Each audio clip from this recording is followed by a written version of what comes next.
नमस्कार, स्वागत है आपका। आप देख रहे हैं द न्यूज और मैं रानी गुप्ता आपके साथ। पत्रकार राजदीप सरदेसाई ने चुनावों को लेकर के बड़ी भविष्यवाणी कर दी है। दरअसल उनकी बात माने तो उन्होंने ये कहा है कि बीजेपी अकेले अपने दम पर बहुमत का आंकड़ा आसानी से क्रॉस कर सकती है। और इसी के साथ ही अगर बात हम बीजेपी के सहायक दल यानी कि एनडीए की करें तो एनडीए के साथ मिलकर के सरकार बनाने की ओर बढ़ रही है। आपको बता दें, दरअसल राजदीप सरदेसाई ने जिस तरीके से यह भविष्यवाणी की है, जाहिर तौर पर विपक्ष का जो टेंशन है वो और भी ज्यादा बढ़ सकता है। इसी के साथ ही आपको बता दें कि जिस तरीके से लोकसभा चुनाव अब अपने आखिरी फेज में है और 1 जून को 7वें चरण का चुनाव होना है, लेकिन इससे पहले कई सारी भविष्यवाणियां लगातार सुनने को मिल रही है, जहां पर यह दावा किया जा रहा है कि बीजेपी अकेले अपने दम पर बहुमत का आंकड़ा आसानी से पार कर सकती है। और बिहार और यूपी की बात करें तो इन दोनों ही स्टेट में बीजेपी काफी ज्यादा अच्छा प्रदर्शन कर रही है। इसके अलावा कई सारे राज्य है, चाहे फिर हम उत्तर पूर्वी राज्यों की बात करें, दक्षिण की राज्य की बात करें, ऐसे कई सारे स्टेट है जहां पर बीजेपी बाकायदा अच्छा परफॉर्मेंस करती हुई नजर आ रही है। और इसी के आधार पर यह कहा जा रहा है कि बीजेपी 2019 से बेहतरीन प्रदर्शन 2024 के चुनावों में कर सकती है। आपको बता दें, दरअसल लोकसभा चुनावों का परिणाम 4 जून को आने वाला है। ऐसे में कई राजनीतिक विशेषज्ञ और राजनीतिक रणनीतिकारों ने उत्तर प्रदेश से लेकर के देश और तमाम जो राज्यों को लेकर के जो प्रेडिक्शन है वो जारी करना शुरू कर दिया है। इस बीच इंडिया टुडे के वरिष्ठ पत्रकार राजदीप सरदेसाई ने भी उत्तर प्रदेश के साथ साथ देश को लेकर के अपना आंकलन बताया है। दरअसल आपको बता दें कि राजदीप सरदेसाई ने न्यूज तक के मुंबई तक से बातचीत की और यहां पर उन्होंने स्पष्ट लफ्जों में ये कहा है कि बीजेपी जो है वह आसानी से बहुमत का आंकड़ा क्रॉस कर सकती है। और अगर हम सीटों की बात करें तो जो बीजेपी की सीट है वो 280 से लेकर के 320 के बीच में आ सकती है। ये बीजेपी का आंकड़ा है। अगर हम इसमें एनडीए की सीटों को मिलाएं तो ये आंकड़ा और भी अधिक बढ़ सकता है। हालांकि जिस तरीके से विपक्ष लगातार ये दावा कर रहा है कि बीजेपी और एनडीए जो है वो 200 सीटें भी लाना उनके लिए काफी ज्यादा टफ है, ये 200 सीटों पर ही अटक जाएगी। लेकिन हम चुनावी रणनीतिकारों की बात करें, चुनावी विश्लेषकों की बात करें तो उनका यह कहना है कि यहां पर 200 सीटों तक सिमटने को लेकर के कोई सवाल ही नहीं उठता, बल्कि बीजेपी जो है अपने दम पर बहुमत का आंकड़ा क्रॉस कर रही है। वहीं इंडिया अलायंस की बात करें तो उनकी टेंशन जरूर बढ़ रही है, क्योंकि अगर हम कांग्रेस पार्टी की बात करें तो कई सारे ऐसे चुनावी आंकलन देखने को मिल रहे हैं, चुनावी आंकड़े बता रहे हैं, फिर चाहे वो फलौदी सट्टा बाजार हो या फिर चुनावी रणनीतिकार हो। इनका यह कहना है कि अगर कांग्रेस अकेले अपने दम पर 50 सीटें भी ला लेती है तो ये अपने आप में बड़ी बात होगी, क्योंकि 2014 का अगर हम नतीजा देखें, 2019 का नतीजा देखें तो इससे बहुत बुरी स्थिति अब कांग्रेस की 2024 में होने जा रही है, ये भी तमाम विश्लेषकों का कहना है। लेकिन बात अगर हम पत्रकार राजदीप सरदेसाई की करें तो जाहिर तौर पर उनके आंकड़े भी काफी ज्यादा मायने रखते हैं। और जिस तरीके से उन्होंने ये कहा है कि बीजेपी आराम से 280 से लेकर के 320 से ज्यादा सीटें ला सकती है, तो इसको लेकर के चर्चा और भी ज्यादा हो रही है। आपको बता दें कि राजदीप सरदेसाई ने न सिर्फ देश भर के, खासकर अगर हम उत्तर प्रदेश की राजनीति की बात करें तो उसको लेकर के भी खुलकर अपना विचार रखा है।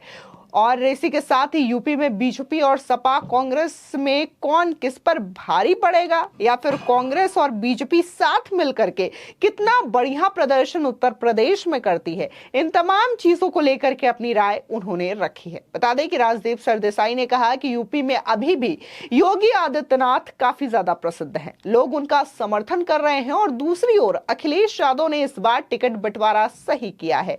सपा कांग्रेस ने समीकरण को ध्यान में रखते हुए टिकट दिया है, मगर फिर भी मैं नहीं मानता कि उत्तर प्रदेश में कोई बहुत बड़ा उलटफेर होने जा रहा है। राजदीप ने आगे ये भी कहा कि पिछली बार यानी कि साल 2019 लोकसभा चुनाव में उत्तर प्रदेश की 14 लोकसभा सीट ऐसी थी जो बीजेपी ने 50,000 से कम वोटों से जीती थी। अब देखना यह होगा कि इस बार इन सीटों पर क्या होना है, इन सीटों पर कैसा परिणाम आता है। दूसरी तरफ इस बार 8 से 10 लोकसभा सीट ऐसी है जहां सपा कांग्रेस का समीकरण बीजेपी से ज्यादा मजबूत है। देखना यह होगा कि इस चुनावों में उन सीटों का क्या होने वाला है।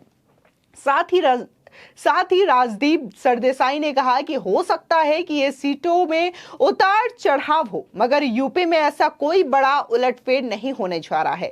उन्होंने कहा कि महिलाओं के बीच में बीजेपी का खूब समर्थन है और यूपी में शासन और राशन का असर बरकरार है। इस दौरान राजदीप सरदेसाई ने यह भी बताया कि उनके मुताबिक देश में बीजेपी कितनी सीटें जीतने जा रही है। राजदीप सरदेसाई ने कहा कि देश की ज्यादातर जनता देश में स्थिरता चाहती है। लोगों के मन में है कि प्रधानमंत्री नरेंद्र मोदी ने देश को स्थिर सरकार दी है। मोदी सरकार को लेकर के लोगों में विरोध नहीं है और सरकार को लेकर गुस्सा भी नहीं है। उन्होंने आगे कहा कि कुछ वर्गों और कुछ इलाकों में मोदी सरकार को लेकर के लोगों में गुस्सा हो सकता है, मगर पूरे देश में ऐसा माहौल नहीं है। लोगों को देश में स्थिरता चाहिए जो मोदी सरकार उनको देश में दे रही है। इसलिए चुनाव में बीजेपी विपक्ष से काफी ज्यादा आगे है। राजदीप सरदेसाई ने आगे यह भी कहा कि बीजेपी को इस लोकसभा सीट में 280 से लेकर के 320 तक के आंकड़े मिल सकते हैं। अगर बीजेपी को इससे ऊपर सीट मिलती है तो बीजेपी इससे आगे का कोई भी आंकड़ा टच कर सकती है। दूसरी तरफ अगर बीजेपी की सीट कम होती है तो कम से कम 250 लोकसभा सीट बीजेपी को मिलेगी ही। अगर कम का आंकड़ा देखें तो 250 है, लेकिन अगर इसमें हम एनडीए का आंकड़ा मिलाएं तब भी यहां पर एनडीए मिल करके आसानी से बहुमत पा लेगी और उसके बाद केंद्र में सरकार बना सकती है। तो ये आंकड़े कह रहे हैं, लेकिन इससे पहले भी आपने देखा होगा कि कैसे चुनावी रणनीतिकार प्रशांत किशोर हो या फिर चुनावी रणनीतिकार योगेंद्र यादव हो, इन्होंने भी बकायदा ये चीजें समझाई हैं कि कैसे कौन कौन से राज्यों में बीजेपी को बढ़त मिलती हुई नजर आ रही है, कौन कौन से राज्यों में बीजेपी अपनी सीट बचा सकती है और कहां पर टफ फाइट होगी और कहां पर नई सीटें बीजेपी जीत सकती है, एनडीए जीत सकती है। इन तमाम चीजों को लेकर के काफी ज्यादा विस्तार से उन्होंने बताया है और उनका भी यही कहना है कि तीसरी बार अगर हम आंकड़ों के हिसाब से देखें तो यहां पर भी केंद्र में मोदी सरकार बनती हुई दिखाई दे रही है। लेकिन अब दूसरी ओर अगर हम बात विपक्ष की करें तो विपक्ष हालांकि पूरी तरीके से आत्मविश्वास से भरा नजर आता है और बार बार यही दोहरा रहे हैं कि इस बार इंडिया अलायंस की सरकार बनना तय है, क्योंकि लोगों में रोष काफी ज्यादा है। बेरोजगारी, महंगाई का मुद्दा उनके लिए बड़ा मुद्दा साबित हो रहा है, जिसकी वजह से लोग जो हैं वो इंडिया अलायंस का समर्थन कर रहे हैं। लेकिन ये इंडिया अलायंस के नेताओं का कहना है। अगर हम जनता के बीच में जाएं या फिर अगर हम चुनावी रणनीतिकार जो हैं उनकी बातचीत करें या फिर पत्रकार जो हैं, वरिष्ठ पत्रकार, उनकी बातचीत करें तो उनका यह कहना है कि जो भी इंडिया अलायंस ने मुद्दे उठाए हैं, जो विषय उठाए हैं जनता के, वो दरअसल जनता को टच ही नहीं कर रहे हैं। यानी कि ये जो मुद्दे हैं उन्हें लगता है इंडिया अलायंस को कि ये मुद्दे बड़े हैं और मोदी विरोधी में काम करेंगे। लेकिन अगर असल में हम ग्राउंड पे बात करें, जनता के लेवल की बात करें, तो जनता को इन मुद्दों से कोई फर्क नहीं पड़ रहा है। तो इस वजह से अगर हम गुस्से की बात करें तो अगर हम ये कह सकते हैं कि नेता के खिलाफ गुस्सा हो सकता है, लेकिन प्रधानमंत्री के लिए कोई भी गुस्सा लोगों में नहीं है। और अगर हम वोटों की बात करें, चुनाव की बात करें, तो कहीं ना कहीं ये वोटिंग का जो पूरा प्रोसेस है वहां पर जनता प्रधानमंत्री मोदी के चेहरे को देख रही है, जिसकी वजह से जाहिर तौर पर 2 बार प्रधानमंत्री मोदी बने हैं और तीसरी बार यही उम्मीद जताई जा रही है। फिलहाल इस पूरे मामले को लेकर के आपकी क्या राय है, हमारे कमेंट सेक्शन में जरूर बताएं। धन्यवाद।